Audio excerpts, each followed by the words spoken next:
LIC வந்து ஒரு 1,80,000க்கு மேலே இது வரும்போது கிளைமை கம்ப்ளீட்டாக ரிஜெக்ட் பண்ணியிருக்காங்க, தர முடியாதுன்னு. ஸோ இப்போ உயர்நீதிமன்றம் சொல்லியிருக்க விஷயம் என்னென்னா, அந்த பாலிசியோட லிமிட்டேஷன் படி ஐசியூக்கு போனோம்னா 4,000 தானே 4,000 தான் இருக்கும். அவங்க 6,000 ரூபா ரூமில் இருந்தாங்கன்னா 2,000 ரூபாய் கிடைக்காது. ஸோ இதுதான் லிமிட்டேஷன். இதை கொஞ்சம் நல்லா தெளிவாக தெரிஞ்சுக்கணும். இது போல் நிறைய லிமிட்டேஷன்ஸ் இருக்கும். டெலிவரிக்கு எது லிமிட்டேஷன்? இந்த வருஷம் ஒரு குழந்தை பிறந்துச்சு, அடுத்த வருஷமே இன்னொரு குழந்தைக்கு ரெடி ஆகிறாங்க அப்படின்னா அதுக்கு கிளைம் கிடைக்காதப்போ?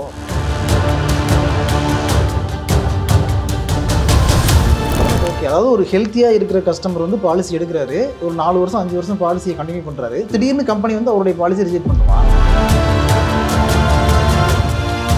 கட்டுமானத்தின் வலிமை, கட்டிடங்களின் பாதுகாப்பு. ஸ்ரீ துர்கா டிஎம்டி கம்பிகள். TVR garden signature living T Nagar இப்போ திருவள்ளூருக்கு வந்தாச்சு. Near D Mart on new bypass road, Tiruvallur நகராட்சிக்குட்பட்டது. பிளாட் 20 லட்சம் முதல். கான்டாக்ட் 9955511814.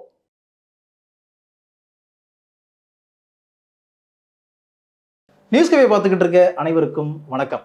நிறைய தடவை நம்ம வந்து நம்மளுடைய வீடியோவில் ஃபினான்ஸ் பற்றி பேசியிருக்கோம், ஷேர் மார்க்கெட் பற்றி, மியூச்சுவல் ஃபண்ட் பற்றி எல்லாம் பேசியிருக்கோம். பட் இன்சூரன்ஸ் பற்றி அதிகமாக பேசினது கிடையாது. ஆனால் இன்னைக்கு இன்சூரன்ஸ் பற்றி பேசியாக வேண்டிய ஒரு கட்டாயம் இருக்குது, தேவை இருக்குது அப்படின்னு நினைக்கிறேன். அதற்கான காரணம் என்னன்னா, life insurance corporation of India LIC இருக்காங்கல்ல, எல்ஐசி வந்து ஒரு கஸ்டமருக்கு ப்ராப்பராக கிளைம் செட்டில் பண்ணலை அப்படின்னு ஒரு கேஸ் ஆகிருக்கு. அந்த வழக்கு கேரள உயர்நீதிமன்றத்தில் நடந்து அந்த நீதிமன்றம் ஒரு அதிரடியான தீர்ப்பை கொடுத்துருக்காங்க. அந்த தீர்ப்பில் சொல்லப்பட்டிருக்க விஷயம் என்னன்னா, இந்த மாதிரி நீங்கள் கிளைமை ரிஜெக்ட் பண்ணக்கூடாது, இது வந்து மிகப்பெரிய அளவில் நம்பிக்கையை குலைக்கக்கூடிய விஷயமா இருக்கும் அப்படின்னு சொல்லியிருக்காங்க. ஸோ அதனால் இன்னைக்கு எந்த மாதிரியெல்லாம் வந்து உங்களுக்கு கிளைம் ரிஜெக்ட் ஆகிறதுக்கான வாய்ப்புகள் இருக்குது, என்னென்ன கேட்டகரியில் ரிஜெக்ட் ஆகிறதுக்கான வாய்ப்பு இருக்குது, ஒருத்தர் இன்சூரன்ஸ் எடுக்கும்பொழுது அது வந்து லைஃப் இன்சூரன்ஸாக இருக்கலாம், இல்லைனா ஹெல்த் இன்சூரன்ஸாக இருக்கலாம், எதுவாக இருந்தாலும் இன்சூரன்ஸ் எடுக்கும்போது எந்தெந்த விஷயங்களை கவனிக்கணும் அப்படின்னு பல விஷயங்களை நாம் டீட்டெயிலாக டிஸ்கஸ் பண்ண போகிறோம். அப்படி டிஸ்கஸ் பண்ணுறதுக்காக 15 வருடங்களாக இன்சூரன்ஸ் ஃபீல்டில் இருக்கக்கூடிய ஒரு இன்சூரன்ஸ் எக்ஸ்பர்ட்டை நான் கூப்பிட்டுருக்கேன். Yes, let's welcome mister Thennarasu. வணக்கம் சார். வணக்கம். எப்படி இருக்கீங்க? ரொம்ப நல்லா இருக்கேன். நீங்கள் எப்படி? ஆக்சுவலாக பார்க்குறதுக்கு பில்லா மாதிரி இருக்கீங்க. ஓகே, அந்த கேஸ் நீங்கள் பார்த்தீங்க இல்லையா, எல்ஐசி வந்து ஒரு 1,80,000க்கு மேலே கிளைம் செட்டில்மெண்ட் பண்ணியே ஆகணும் அப்படின்னு கேரள உயர்நீதிமன்றம் சொல்லியிருக்காங்க. அந்த கேஸுடைய டீட்டெயில் நம்ம பார்த்தோம் அப்படின்னா, 2008 அவங்க பாலிசி எடுத்திருக்காங்க. ஒரு ஹெல்த் பாலிசி மாதிரி அவங்க எடுத்திருக்காங்க. அந்த 2008 இருந்து 2024 வரைக்கும் அந்த பாலிசி லைவ்ல இருக்கு. மார்ச் மாதம் 31ஆம் தேதி வரைக்கும் லைவ்ல இருக்கு. இதுக்கு இடையில 2016 வந்து ட்ரீட்மெண்ட் நடந்ததுக்கு இது ப்ரீ எக்ஸிஸ்டிங் இல்னஸ் அப்படிங்கிற கேட்டகரியில் கொண்டு வந்து உங்களுக்கு கிளைம் தர முடியாதுன்னு சொல்லியிருக்காங்க. அதுக்கு முன்னாடியே ஒரு ட்ரீட்மெண்ட் பண்ணியிருக்கிறாங்க. 60,000க்கு மேலே கிளைம் செட்டில் பண்ண வேண்டிய சூழல் இருந்திருக்கு. ஆனால் கம்பெனி வந்து 5,000 சில்லரை தான் கொடுத்துருக்கு, அவ்வளோதான் கொடுக்க முடியும் அப்படின்னு கொடுத்துருக்கு. அதுக்கப்புறம் வந்து 1,80,000க்கு மேலே இது வரும்போது கிளைமை கம்ப்ளீட்டாக ரிஜெக்ட் பண்ணியிருக்காங்க, தர முடியாதுன்னு. ஸோ இப்போ உயர்நீதிமன்றம் சொல்லியிருக்க விஷயம் என்னென்னா, நீங்கள் வந்து கிளைம் செட்டில் பண்ணி ஆகணும் அப்படின்றாங்க. ஸோ இது எப்படி பார்க்குறீங்க, என்ன ஒர்க் ஆகுது இதில்? இந்த வழக்கை பொறுத்தளவில் நீதிமன்றம் எப்படி பார்க்கும் பார்த்தீங்கன்னா, ஒருவேளை கஸ்டமருக்கு, அதாவது வாடிக்கையாளர் வந்துட்டு இதில் குற்றமே புரிஞ்சிருந்தா கூட ஓகே, விக்டிமைஸ் யாருன்னு பார்ப்பாங்க. ஓகே, பாதிக்கப்பட்ட பக்கம் தான் வந்துட்டு நீதிமன்றம் நிற்கும். ஓகேங்களா? இப்போ வந்து கஸ்டமர் வந்து பாலிசி எடுத்திருக்காரு. கஸ்டமர் ரொம்ப டீட்டெயிலாக எல்லாத்தையும் படித்து பார்த்துலாம் பாலிசி எடுக்கிறதுக்கான வாய்ப்புகள் குறைவு. ஓகேங்களா? பேஜ் வந்து நிறைய இருக்கும். யார் ஒரு முகவர் அணுகுறாங்களோ அவங்கள பேஸ் பண்ணி அவங்க எடுத்துருவாங்க. ஸோ அது அந்த நம்பிக்கையில் பாலிசி எடுத்திருக்காங்க. அவங்க கிளைமுக்கு போயிருக்காங்க, அதாவது ட்ரீட்மெண்ட் போயிருக்காங்க, கிளைம் போயிருக்காங்க. அதில் முதல் கிளைம் அப்போ பார்த்தீங்கன்னா ஒரு 5,600 ரூபா அப்ரூவ் பண்ணியிருக்காங்க அகெயின்ஸ்ட் 60,000. அண்ட் சப்ஸ்குவெண்ட் கிளைமில் பார்த்தீங்கன்னா 1,80,000க்கு பதிலாக டோட்டலாகவே ரிஜெக்ட் ஆகிருக்கு. ஸோ இது நிறைய வழக்கில் வந்து நிறைய பேசியிருக்கு. இப்போ இந்த சம்பவம் நடந்தது பார்த்தீங்கன்னா 2016. இது எப்போ தீர்ப்பாயிருக்குன்னா ஆல்மோஸ்ட் 20. ஆமாம். ஸோ இவ்வளோ வருடமாக அது வந்து பயணிச்சிருக்காங்க. ஸோ இதில் இறுதியாக வந்து இது மாதிரி சொல்லியிருக்காங்க. ஸோ கம்பெனி வந்துட்டு நீங்கள் அது கிளைம் கொடுக்கணும். இதுக்கு அவங்க வைக்கிற முகாந்திரம் என்னென்னா, ஒரு இடத்துல அவங்க சொல்லியிருக்காங்க, இந்த கிளைமை ரிஜெக்ட் பண்ணுறதுக்கான முகாந்திரத்தையே நீங்கள் சரியாக வைக்கலை. ஓகே, அப்படின்ற மாதிரி சொல்லியிருக்காங்க. இன்னொரு இடத்துல என்ன சொல்லியிருக்காங்கன்னா, மனிதாபிமான அடிப்படையில் கூட நீங்கள் இதை வந்து கன்சிடர் பண்ணணும். ஸோ இதை வந்து ஒரு வகையில் வந்து கம்பெனி, அதாவது இன்சூரன்ஸ் கம்பெனியை கண்டமெல்லாம் பண்ணலை. மனிதாபிமான அடிப்படையில் முகாந்திரம் சரியாக நீங்கள் வந்து ரிஜெக்ட் பண்ணலை, அதாவது ரிஜெக்ட் பண்ணுறதுக்கான காரணங்களை நீங்கள் சரியாக சொல்லலை, ரொம்ப டெக்னிக்கலாக நீங்கள் பேசியிருக்கிற மாதிரி ரிஜெக்ட் பண்ணியிருக்கீங்கன்ற மாதிரிலாம் சொல்லியிருக்காங்க. அதன் அடிப்படையில் தான் அதை வந்து முழுமையாக கிளைமை கொடுத்துடணும் அப்படின்னு. அண்ட் கம்பெனி, அதாவது இன்சூரன்ஸ் கம்பெனிஸ் தரப்புல இருந்து என்ன சொல்கிறாங்கன்னா ரொம்ப தெளிவாக சொல்கிறாங்க. ஸோ இந்த பாலிசியோட லிமிட்டேஷனே இவ்வளவு தான். ஸோ முதல் கிளைமில் என்ன சொல்கிறாங்கன்னா, நீங்கள் 60,000 இல்லை எவ்வளோ வேணாலும் செலவு பண்ணியிருக்கலாம், இந்த பாலிசி இவ்வளோ தான் லிமிட்டு, இவ்வளோ தான் கொடுக்க முடியும். அண்ட் செகண்டாக கிளைம் போனப்போ என்ன சொல்கிறாங்கன்னா, இந்த பாலிசி எடுக்கிறதுக்கு முன்னாடியே நீங்கள் இந்த ட்ரீட்மெண்ட் சம்மந்தமாக இன்னொரு ட்ரீட்மெண்ட் பண்ணியிருக்கீங்க, ஒரு சர்ஜரியோ அல்லது பெரிய அளவில் ஏதோ ஒரு நீங்கள் ட்ரீட்மெண்ட் போயிருக்கீங்க, பண்ணியிருக்காங்க. ஸோ அதனால் அதை நீங்கள் மறைச்சிட்டீங்க, சொல்லலை. இது வந்து இன்டென்ஷனலாக சொல்லலையா என்னன்றலாம் தெரியாது. பட் கம்பெனி அப்படி தான் பார்க்கும். ஆஸ் பர் பாலிசி நீங்கள் சொல்லாமல் எடுத்துட்டீங்க, பாலிசி எடுத்தாச்சு, இப்போது நடந்திருக்க ட்ரீட்மெண்ட்டும் அது சம்மந்தமான ட்ரீட்மெண்ட், அது ரிலேட்டடான ட்ரீட்மெண்ட்டுங்கிறாங்க. ஸோ இந்த ஆர்குமெண்ட்டில் தான் வந்து ஃபைனலாக வந்து நீதிமன்றம் வந்து கஸ்டமருக்கு சாதகமாக சொல்லியிருக்காங்க. பொதுவாக இது இப்படி தான் இருக்கும். நிறைய வழக்குகளை நம்ம பார்த்துருக்கோம். விக்டிம் யார் இருக்காங்களோ இந்த விக்டிம்க்கு தான் சாதகமாக தீர்ப்பு இருக்குங்கிறதான் நிறைய இடங்களில் பார்த்துருக்கோம். ஓகே.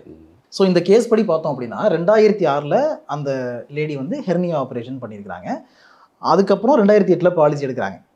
அதுக்கு பிறகு என்ன நடக்குது அப்படின்னா, இவங்க வந்து வெசிகோ வேஜினல் ஃபிஸ்டுலா ரிப்பேர் அப்படிங்கிற ஒரு சர்ஜரியை பண்ணுறாங்க. ஆக்சுவலாக இந்த சர்ஜரிங்கிறது வந்து பிளேடரில் யூரின் ஆட்டோமேட்டிக்காக லீக் ஆகிற மாதிரியான ஒரு பிரச்சனை இருக்கக்கூடியது. அதுக்கான ட்ரீட்மெண்ட் அவங்க பண்ணுறாங்க. இப்போது எல்ஐசி எப்படி கிளைம் ரிஜெக்ட் பண்ணுது, 2006 உங்களுக்கு ஹெர்னியா ஆப்ரேஷன் பண்ணியிருக்கிறீங்க, அதை நீங்கள் டிஸ்க்ளோஸ் பண்ணலை அப்படின்னு சொல்லி ரிஜெக்ட் பண்ணுது. கோர்ட் என்ன சொல்லுது, ஹெர்னியா ஆப்ரேஷனுக்கும் இந்த சர்ஜரிக்கும் கனெக்ஷன் கிடையாது அப்படின்னு அவங்க சொல்கிறாங்க. இப்போ ஓவராலாக இதை பார்க்கும்பொழுது எப்படி இருக்குன்னு பார்த்தீங்கன்னா, எல்ஐசி தரப்பில் அவங்க ஒரு நியாயம் சொல்கிறாங்க, ப்ரீ எக்ஸிஸ்டிங் டிசீஸ் இருந்திருக்கு, அதனால் அதை சொல்லலை, அதனால் நாங்கள் ரிஜெக்ட் பண்ணுறோம் அப்படின்றாங்க. ஆக்சுவலாக அவங்க தரப்பில் பார்த்தோம்னா அது நியாயம்தான். ஏன்னா இன்சூரன்ஸ் எடுக்கும்பொழுது நமக்கு என்ன பிரச்சனை இருக்கோ எல்லாத்தையுமே சொல்லிடணும் அப்படிங்கிறது தான் எல்லாருக்கும் தெரிஞ்ச விஷயம். அதுதான் வந்து எல்லாருமே அறிவுறுத்துறாங்க. அப்போ இந்த இடத்துல கோர்ட் வந்து அந்த மாதிரி நீங்கள் பார்க்காதீங்க, அதுக்கும் எதுக்கும் கனெக்ஷன் இல்லை அப்படின்னு சொல்கிறது வேறு. அதை தாண்டி மனிதாபிமான அடிப்படையில் கூட நீங்கள் திங்க் பண்ணணும் அப்படின்னு எல்ஐசிக்கு அறிவுறுத்துறாங்க. அப்படின்னா இதில் வந்து என்ன எவிடன்ஸ் இருக்குது, சட்டப்பூர்வமாக என்ன இருக்குது அப்படிங்கிற விஷயங்களை தாண்டி பாதிக்கப்பட்ட நபர் யாராக இருந்தாலும் அவர் ரொம்ப சின்ன அமௌண்ட் தான். இது எல்ஐசியை பொறுத்த வரைக்கும் இந்த அமௌண்ட் வந்து சின்ன அமௌண்ட், அதனால் நீங்கள் கொடுத்துருங்க அப்படின்னு சொல்கிற மாதிரி எடுத்துக்கலாமா? அப்படி தான் முழுக்க நம்ம எடுத்துக்க முடியும். ஏன்னா இதை வந்து கண்டெம்னே பண்ணலை. ஓகே. இதை நீங்கள் அந்த கம்ப்ளீட்டாக அதை படித்து பார்த்தீங்கன்னா அந்த ஒரு 4 பாயிண்ட் சொல்கிறாங்க. அது எல்லாமே பார்த்தீங்கன்னா nowhere court is condemning particular company. Okay. So இது வந்து ஒரு அறிவுறுத்தல் மாதிரி, இல்லை ஒரு பார்ஷியலாக ரிக்வஸ்ட் மாதிரி கூட எடுத்துக்கலான்னு தான் சொல்கிறேன். சரி, இப்போ ரிஜெக்ட் பண்ணுற கிளைமை கூட நீங்கள் ரிஜெக்ட் பண்ணுறதுக்கான முகாந்திரத்தை சரியாக சொல்லலை அப்படின்னு தான் சொல்லியிருக்காங்க. நீங்கள் வந்து கஸ்டமருக்கு இந்த கிளைமை கொடுக்கணும். ஏன் கொடுக்கணும்னா நீங்கள் இதை வந்து ரிஜெக்ட் பண்ணதுக்கான முகாந்திரமாக சரியாக சொல்லலை அப்படின்னு தான் சொல்கிறாங்க. இந்த கஸ்டமர் வந்து சொல்லாமல் பாலிசி எடுத்தார், அது கரெக்டு அப்படின்லாம் சொல்லலை. கஸ்டமர் வந்துட்டு டேட்டா வந்து மறைச்சிட்டாரு, அதாவது ஒரு தகவலை மறைச்சிட்டு பாலிசி எடுத்திருக்காரு, அப்போ கூட அது சரிதான், நீங்கள் அதை கொடுங்கன்னுலாம் சொல்லலை. கவனிச்சிருப்பீங்க நீங்கள். அப்புறம் கோர்ட்டு சொல்கிறது வந்து அந்த 2006 பண்ண ட்ரீட்மெண்ட்டுக்கும் இப்போ பண்ணியிருக்கிற ட்ரீட்மெண்ட்டுக்கும் சம்மந்தம் இல்லைன்னு சொல்கிறாங்க. இது ஹெர்னியா ப்ளஸ் இந்த நம்ம பிளேடர் சம்மந்தமாக ப்ளஸ் யூரினரி அந்த லீக்கேஜஸ் சம்மந்தமாக பண்ணுறலாம் பார்த்தீங்கன்னா மோரல்லஸ் வந்துட்டு பாடியில் அந்த ஆர்கன் சம்மந்தப்பட்டது தான். ஸோ கம்பெனி ஆர்கியூ பண்ணுறதும் சரி தான். ஸோ இது எல்லாத்தையும் பார்க்கும்போது கம்பெனியை வந்து கண்டெம் பண்ணலை அல்லது வந்து டிமாண்டும் பண்ணலை. ஸோ ஆப்வியஸ்லி ஒரு கோர்ட்டு சொல்லும்போது கம்பெனி கேட்டு தான் ஆகணும். பட் இது ஒரு நிறைய வழக்குகள் இருக்குது. இது ஒரு டிஃப்ரெண்ட்டான வழக்கு. அதுவும் ஒரு பெரிய ஒரு நிறுவனத்து மேலே கொடுத்துருக்க ஒரு அலிகேஷன். ஆக்சுவலாக பொதுவாகவே சில விஷயங்கள் நடக்கும். இப்போது எல்லாத்துக்குமே வந்து நம்ம லிஸ்ட் அவுட் பண்ணி இந்த பிரச்சனை இப்படி தான் இருக்கும், இதனால் இந்த பிரச்சனை வரும் அப்படின்லாம் சட்டங்களை வந்து எழுத முடியாது. ஒரு பிரச்சனை வரும்பொழுது புதுசாக ஒரு சட்டம் வரும். இப்போ வந்து சிறார்களுக்கு எதிரான பாலியல் பிரச்சனை இருக்குது, வன்கொடுமைகள்லாம் இருக்குது அப்படின்னா அதுக்காக தான் போக்சோங்கிற ஒரு ஆக்டை கொண்டு வர்றாங்க. அப்போ ஒரு பிரச்சனை வரும்போது அதுக்காக ஒரு சட்டம் வரும். அப்போ இதுவும் அதே மாதிரி தான் ஒர்க் ஆகுது அப்படின்னு எடுத்துக்கலாமா? இதுக்கு டைரெக்டாக நம்ம வந்து நேரடியாக ஒரு பதிலை சொல்லிட முடியாது. ஏன்னா இப்போ ஒரு உதாரணத்துக்கு சொல்லணும்னா, இப்போது மது பாட்டில் என்ன எழுதியிருக்கும், மது நாட்டுக்கு வீட்டுக்கு உயிருக்கு கேடு அப்படின்னு. புகையிலை பாக்கெட்டில் என்ன இருக்கும், smoking is injurious to health இருக்கும். ஓகே. இப்போ வந்து என்னென்ன மாதிரியான இன்ஜூரிஸ் வரும், இந்த இன்ஜூரிஸ்லாம் வரும்னு நீங்கள் சொல்லலை, அப்படி சொல்ல முடியாது. ஓகே. அது எல்லாத்தையும் பாட்டில் எழுதவும் முடியாது. ஸோ இப்போ மது வந்துட்டு நாட்டுக்கு வீட்டுக்கு உயிருக்கு கேடுனா என்ன மாதிரியான கேடு விளைவிக்கும்னு சொல்லிட்டு அதை எழுத முடியாது. ஸோ இந்த மாதிரி போட்டுட்டா இது ஒரு ஜென்ரல் டிஸ்க்ளைமர் மாதிரி. ஓகே. இதுக்குள்ளே எல்லாமே அடங்கிடும். அதில் ஏதாவது ஒரு பர்டிகுலர் ஒரு பாயிண்ட்டை எடுத்துக்கிட்டு நம்ம வந்து விவாதிக்கும் போது தான் அது சம்மந்தமான நிறைய கேள்விகள் வரும். அதுக்கு சம்மந்தமான நிறையா தேடல்கள் வரும்போது பார்த்தீங்கன்னா இந்த மாதிரி ஒரு தீர்ப்பில் வந்து முடியும். இப்போ நம்ம ஸ்ட்ரைட்டாக வந்து வேற ஒரு விஷயத்தை பேசுவோம். இப்போ ஒருத்தர் பாலிசி எடுக்கும்பொழுது அது வந்து whether it is health policy R life insurance policy எடுக்கும்பொழுது எந்தெந்த விஷயங்களில் கவனமாக இருக்கணும் அப்படிங்கிறது வந்து ரொம்ப முக்கியம். ஆனால் அதை தாண்டி எப்படியெல்லாம் வந்து கிளைம் ரிஜெக்ட் ஆகிறதுக்கு வாய்ப்பு இருக்குது அப்படின்னு சொல்லுங்களேன். பர்பஸாகவும் இன்டென்ஷனலாகவும் எந்த கிளைமும் ரிஜெக்ட் ஆகாது, பண்ண மாட்டாங்க. ஓகே. இப்போ அஸ் அ கஸ்டமராக என்னெல்லாம் கேர்ஃபுல்லாக இருக்கணும்னா, எதுலாம் அவங்க ரொம்ப கவனம் செலுத்தணும்னா, முதல் காரணமாக சொல்லணும்னா எந்த தகவலையும் மறைச்சிடக்கூடாது. ஓகே. இன்னைக்கு நிறைய கம்பெனியோட நிறைய பாலிசிஸில் ரொம்ப டீட்டெயில்டாகவே இருக்குது. கொஷினர்ஸ் எல்லாம் நிறைய டீட்டெயில்டாக இருக்குது. உதாரணத்துக்கு பார்த்தீங்கன்னா, நீங்கள் எப்போவாவது வந்து ரீசெண்டாக மெடிக்கல் செக்கப் போயிருக்கீங்களா, டெஸ்ட் எடுத்திருக்கீங்களா, ஏதாவது ஒரு காரணத்துக்காக நீங்கள் வந்து உங்களோட பணியிலேருந்து 5 நாளைக்கு மேலே விடுப்பில் இருந்திருக்கீங்களா? ஓகே, புரியுதுங்களா? இதெல்லாம் இது மாதிரியான கொஷின்லாம் ஒரு 5-10 வருஷத்துக்கு முன்னாடி இல்லை. இப்போ இந்த மாதிரியான டீட்டெயிலாம் இருக்குதுன்னு பார்த்துக்கோங்க. ஸோ இதெல்லாம் ரொம்ப சென்சிட்டிவான கொஷின். கம்பெனி அப்படி தான் பார்க்குது. இதை ரொம்ப நம்ம கேர்லெஸ்ஸாவோ அல்லது வந்து இதை வந்து உதாசீனப்படுத்திடக்கூடாதுங்கிறது தான் சொல்கிறேன். ஸோ முதன்மையாக பார்த்தோம்னா நாம் எந்த கொஷினுக்கும் பதிலை தப்பாக சொல்லிடக்கூடாது, எந்த டேட்டாவையும் மிஸ்ரெப்ரசன்ட் பண்ணிடக்கூடாது, பர்டிகுலராக எந்த நிகழ்வுகளையும் சொல்லாமல் விட்டுறக்கூடாது. இப்போது இந்த கேஸ்லேயே வந்து அந்த கிளைம் லிமிட்டேஷனுங்கிற கான்செப்ட் ஒன்று வேலை செய்யுது சார். இந்த கிளைம் லிமிட்டேஷனுங்கிறது எப்படி ஒர்க் ஆகும்? இப்போ ஒருத்தர் வந்து ஒரு 10 லட்ச ரூபாய்க்கு கவரேஜ் இருக்க மாதிரி ஒரு பாலிசி எடுக்காருன்னா, இந்தந்த டிசீஸ்க்கு இவ்வளோ தான் கொடுக்க முடியும், நீ அதுக்கு 1 லட்ச ரூபா கூட செலவு பண்ணு, ஆனால் இதுக்கு நான் 10,000 தான் தருவேன் அப்படின்னு கம்பெனி சொல்கிறது இருக்குல்ல. இப்போ அந்த லிமிட்டேஷன் இருக்குல்ல, அது ஜென்ரலாக எப்படி ஒர்க் ஆகுது, கஸ்டமர் அதை எப்படி அண்டர்ஸ்டாண்ட் பண்ணிக்கணும்? இது எப்படி ஒர்க் ஆகுதுன்னு பார்த்தீங்கன்னா, ஒரு பர்டிகுலர் பாலிசியை டிசைன் பண்ணதுக்கப்புறம் எவ்வளோ ப்ரீமியமாக அதுக்கு வாங்குகிறோம், அந்த பாலிசிக்கு எவ்வளோ ப்ரீமியம் வாங்குகிறோம், எவ்வளோ சம் அஷ்யூர்டு கொடுக்குறோம், இந்த சம் அஷ்யூர்டில் இந்த ப்ரீமியத்தில் எந்த அதாவது செக்மெண்ட்டுக்கு எவ்வளோ நம்ம அலாட் பண்ண முடியும் அப்படிங்கிறத ஆக்சுவரியல்ஸ் டிசைட் பண்ணுறது. ஓகேங்களா? அதை பேஸ் பண்ணி தான் லிமிட்டேஷன் வச்சுருப்பாங்க. இதை கஸ்டமர் கட்டாயம் படித்து தெரிஞ்சுக்கணும், இல்லை தெளிவாக கேட்டு தெரிஞ்சுக்கணும். ஓகே. இப்போ 10 லட்சத்துக்கு பாலிசி இருக்குன்னு சொல்லிட்டு அவங்க போயிட்டு ஒரு ட்ரீட்மெண்ட்டில் அவங்க இஷ்டத்துக்கு செலவு பண்ணிவிட்டு கிளைமுக்கு வர முடியாது. அந்த பாலிசிக்கு இவ்வளோ தான் லிமிட்டேஷன்னா அதை தான் பண்ண முடியும். உதாரணத்துக்கு கேட்ராக்டுக்கு ஒரு கண்ணுக்கு ஒரு 40,000 தான் இந்த பாலிசியில் எலிஜிபிலிட்டினா அவ்வளோதான் இருக்கும், அவ்வளோதான் கொடுப்பாங்க. இப்போ ஜென்ரலாகவே 40,000 தானா? இல்லை அது பாலிசி டு பாலிசி வேரி ஆகும், கம்பெனி டு கம்பெனி வேரி ஆகும். ஒரு உதாரணத்துக்கு சொல்கிறேன், ஓகே, அவ்வளோதான் வரும். இப்போ ஒரு சில காஸ்மெட்டிக்ஸை வரவே வராதுன்னு சொல்லுவாங்க. இப்போ ரூம் எல்லாம் பார்த்தீங்கன்னா ஐசியூக்கு இவ்வளோ தான் எலிஜிபிலிட்டி. அந்த பாலிசியோட லிமிட்டேஷன் படி ஐசியூக்கு போனோம்னா 4,000 தானே 4,000 தான் இருக்கும். உங்க 6,000 ரூபாய் ரூம்ல இருந்தாங்கன்னா 2,000 ரூபாய் கிடைக்காது. ஸோ இதுதான் லிமிடேஷன். இதை கொஞ்சம் நல்லா தெளிவாக தெரிஞ்சுக்கணும். இது போல நிறைய லிமிடேஷன்ஸ் இருக்கும். டெலிவரிக்கு எது லிமிடேஷன் இருக்குல்ல? மெட்டர்னிட்டிக்கு பார்த்தீங்கன்னா டெலிவரிக்கு பார்த்தீங்கன்னா 2 குழந்தைக்கு அலோவ் பண்ணுவாங்க. ஒரு குழந்தைக்கு 40,000 இல்லை 50,000 இந்த மாதிரி இருக்கும். அதுக்கான பீரியட்ஸும் அதிலே டிட்டர்மின் பண்ணியிருப்பாங்க. வெயிட்டிங் பீரியட், அதாவது ப்ரெக்னன்சி பீரியடோட சேர்த்து 24 மாதம் இருக்கணும், 18 மாதம் இல்லை 12 மாதம் இந்த மாதிரி இருக்கும். இது பாலிசி டு பாலிசி வேரி ஆகும். ஜென்ரலாக இதை வந்து தெரிஞ்சுக்கிறது ரொம்ப நல்லது. இப்போ இந்த வருஷம் ஒரு குழந்தை பிறந்துச்சு, அடுத்த வருஷமே இன்னொரு குழந்தைக்கு ரெடி ஆகுறாங்க அப்படின்னா அதுக்கு கிளைம் கிடைக்காதப்போ?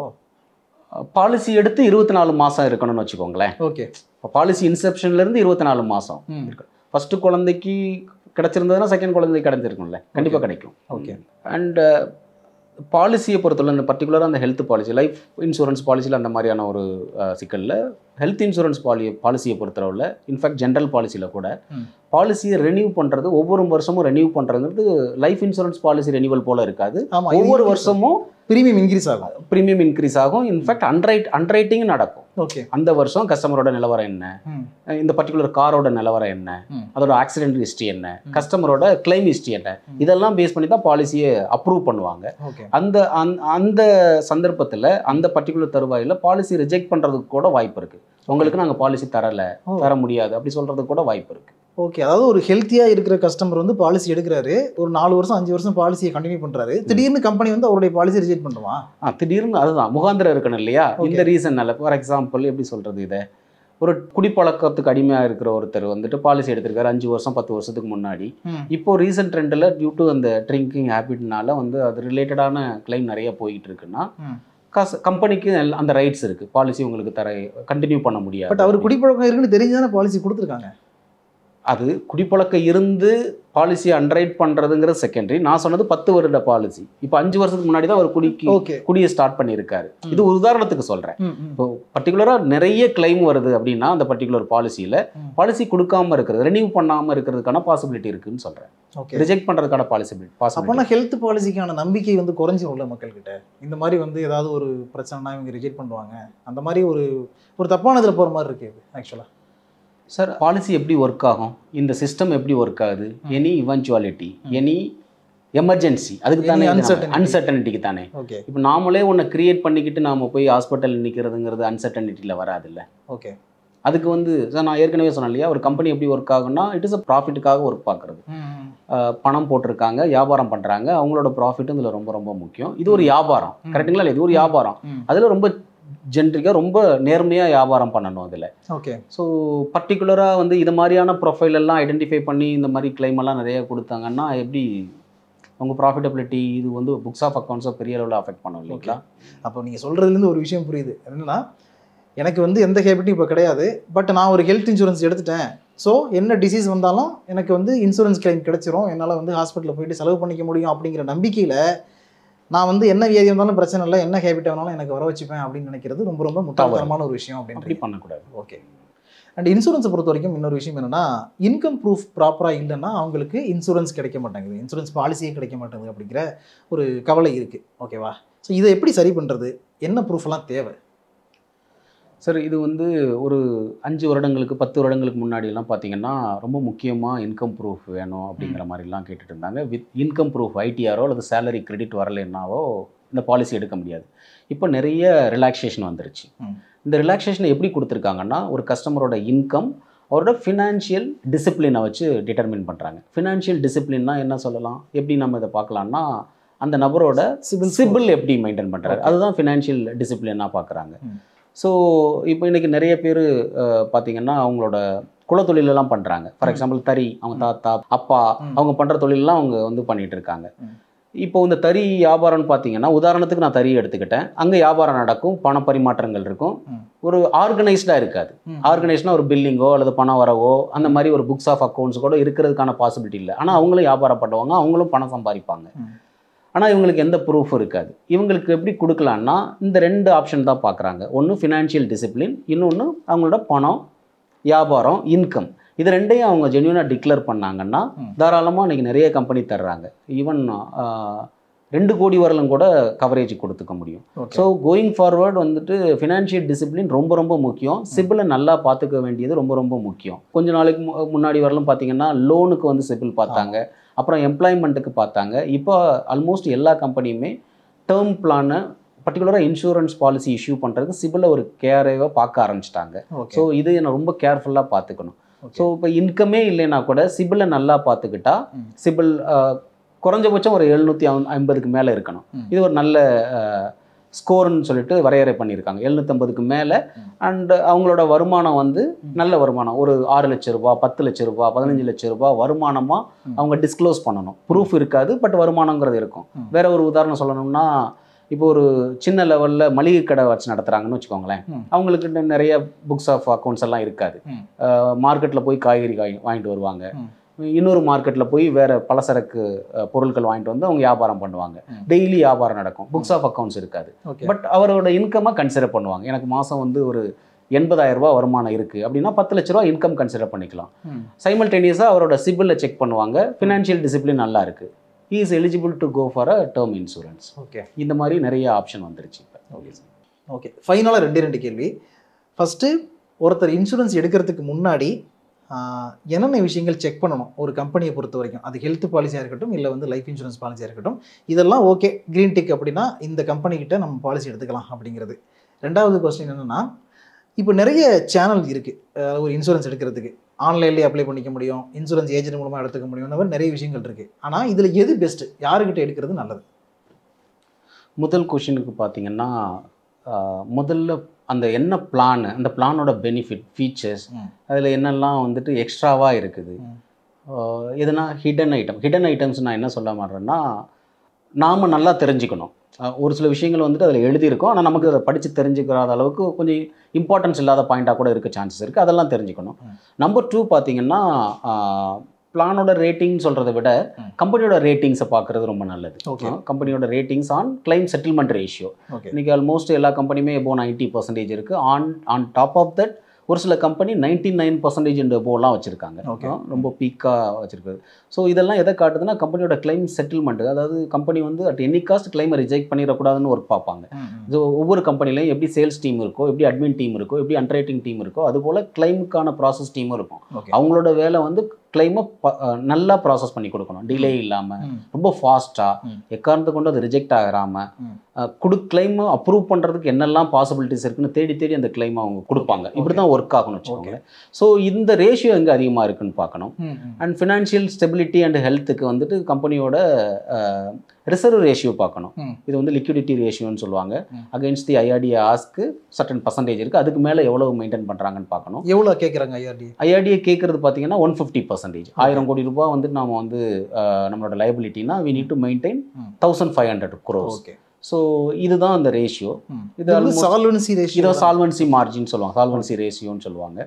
இதை வச்சுக்கணும். இதில் வந்து பீரியாடிக்கல் ஆடிட்டிங் எல்லாம் இருக்கும். இதை கட்டாயம் எல்லா கம்பெனியும் வச்சுருக்கணும்.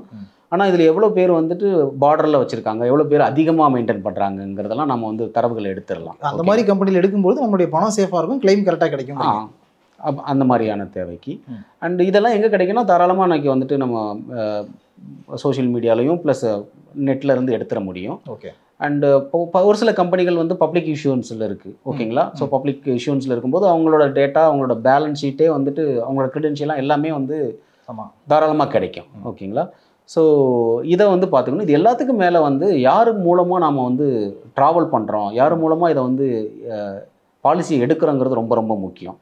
ஏன்னா இது வந்து எப்போ இன்சூரன்ஸ் பாலிசி வந்து லைவுக்கு வரும்னா எல்லாமே ஃபெயிலியர் ஆகும்போது தான் இது வந்து லைவுக்கு வரும். ஓகே. எல்லாமே நான் சொல்கிறது லைஃப்லேருந்து எல்லாமே ஃபெயிலியர் ஆகும்போது இன்சூரன்ஸ் பாலிசி லைவில் வரும், உயிர்ப்பிக்கணும்னு வச்சுக்கோங்களேன். ஸோ அப்போ இந்த பாலிசிக்குன்னு நமக்குன்னு ஒரு ஒன் பாயிண்ட் கான்டாக்டாக யாருன்னா இருக்கிறது நல்லது. ஓகே. ஒரு ஏஜென்ட் மூலமாக எடுக்கிறது, ஒரு நல்ல ஏஜென்ட் மூலமாக, ஒரு நல்ல நாலேஜபிளான ஏஜென்ட் மூலமாக, நேர்மையான ஒரு மூலமாக இதை வந்து எடுத்துக்கொண்டு போகிறது ரொம்ப சிறந்தது. ஓகே. ஒரு சில டிஸ்கவுண்ட்ஸுக்காகலாம் இதில் போயிடக்கூடாது. ஸோ இன்னும் ஒருபடி மேலே நான் சொல்கிறேன், ப்ரைஸிங் விலை வந்துட்டு ஒரு முக்கியமான ஃபேக்டர் கிடையாது பாலிசி டிசைட் பண்ணுறதுக்கு. ஒரு சில ஆயிரங்கள் இல்லை ஒரு சில 100-200 ரூபாய் வந்து கம்மியாக இருக்கிறதுனால நம்ம ஒரு நல்லா இல்லாத பிளானையோ அல்லது நல்லா இல்லாத ஒரு திட்டத்தில் போய் நம்ம மாட்டிக்கக்கூடாது. ஓகேங்களா. ஸோ உங்களுக்கு தெரியும்னு நினைக்கிறேன், எப்போவுமே இது நம்பி தான் ஆகணும். சீப்பாக இருக்கிறது நல்லா இருக்காதுன்னு சொல்லுவாங்க. கரெக்டுங்களா இல்லையா. ஸோ நல்லா இருக்கிற ஒரு பொருளுக்கான விலை கட்டாயம் கொஞ்சம் அதிகமாக தான் இருக்கும். ஸோ உங்கள் லைஃப்பை நீங்கள் சேஃப்கார்டு பண்ணிக்க போவீங்க, அதுக்கு வந்து எப்படி சீப்பான இதுக்கு போக முடியும் அப்படிங்கிறீங்க. ரெண்டாவது நாம் இல்லாதப்போ அது வந்து ஆக்டிவ் மோடில் வரும். நாம் ஆக்டிவ் மோடில் இல்லாதப்போ பாலிசி ஆக்டிவ் மோடில் வரணும். ஓகே. ஸோ அதனால் என்ன கேட்டிங்கன்னா அந்த கவர்ச்சிகரமான ஆஃபர்லலாம் போய் இது பார்க்காம இந்த ஆஸ்பெக்டில் திங்க் பண்ணிவிட்டு பாலிசியை டிசைட் பண்ணுறது ரொம்ப நல்லது. ஸோ தட் நமக்கு வந்து எப்போ என்ன தேவைனாலும் வந்து ஒருத்தர் சப்போர்ட்டிவாக இருப்பார், ஒரு காலில் நமக்கு வந்து ஹெல்ப் பண்ணி கொடுப்பாங்க. ஏன்னா இன்றைக்கி வந்து ரொம்ப பரபரப்பான வாழ்க்கையில் யாருமே வந்துட்டு அவங்களோட ருட்டீன் ஒர்க்லேருந்து டிவியேட் ஆகி வேறு ஒரு ஒர்க் பார்க்குறதுக்கு ரெடியாக இல்லை. ஒரு உதாரணம் சொல்கிறேன், ஒரு ஐடியில் ஒரு மேனேஜராக இருக்கவர் அவரோட ருட்டீனில் என்ன வேலை பார்க்குறாரோ அதான் பார்க்குறாரு. ஒரு நாள் லீவ் இருந்தால் கூட அதுக்கு நிறைய ஷெட்யூல் வச்சு அப்படி தான் இருக்காங்க. இப்போ இவர் வந்து ஒரு பேங்க்குக்கோ ஒரு இன்சூரன்ஸ் கம்பெனிக்கோ இல்லை ஒரு மியூச்சுவல் ஃபண்ட் கம்பெனிக்கோ போயிட்டு ஒரு வேலையை அவர் முடிக்கணும்னா 6 மாதம் 1 இயர்லாம் ஆகுது அவர் அந்த வேலையை முடிக்கிறது. இப்போ அவருக்குன்னு ஒரு ஆள் இருந்தாங்கன்னா, பர்சனலைஸ்டு ஆள் இருந்தாங்கன்னா அவர் இது எல்லாத்தையுமே அவர் பார்த்து கொடுப்பாரு. ஓகே. ஸோ அதனால ரொம்ப இது போல தான் நம்ம பிளான் பண்ணிக்கணுமே தவிர நம்ம டைரெக்டாக நம்ம ஆன்லைனில் போய் எதுவும் பண்ணிடுவோம்னு சொல்லி பண்ணுறது வந்து அட்வைசபிள் இல்லைன்னு தான் நான் சொல்லுவேன். ஓகே சார், இவ்வளோ நேரம் நிறைய விஷயங்கள் டீட்டெயிலாக டிஸ்கஸ் பண்ணோம், ரொம்ப கிளியராக எக்ஸ்பிளைன் பண்ணிருக்கீங்க. உங்கள் நேரத்தை ஒதுக்கி எங்களுடைய ஸ்டுடியோவுக்கு வந்து இந்த விஷயங்கள்லாம் ஷேர் பண்ணதுக்கு ரொம்ப ரொம்ப நன்றி. இன்னொரு சந்தர்ப்பத்தில் மீட் பண்ணுவோம். Thank you so much sir. ரொம்ப நன்றி. தேங்க்யூ. இதே மாதிரி அடுத்த ஒரு வீடியோவில் மீட் பண்ணுவோம். அது வரைக்கும் உங்கள் நீங்கள் பத்திரமா பார்த்துங்க. Thank you so much. இந்த வீடியோ உங்களுக்கு பிடிச்சிருந்தா லைக் பண்ணுங்க, ஷேர் பண்ணுங்க, கமெண்ட் பண்ணுங்க, மறக்காம பெல் பட்டனை கிளிக் பண்ணிட்டு சப்ஸ்கிரைப் பண்ணிடுங்க.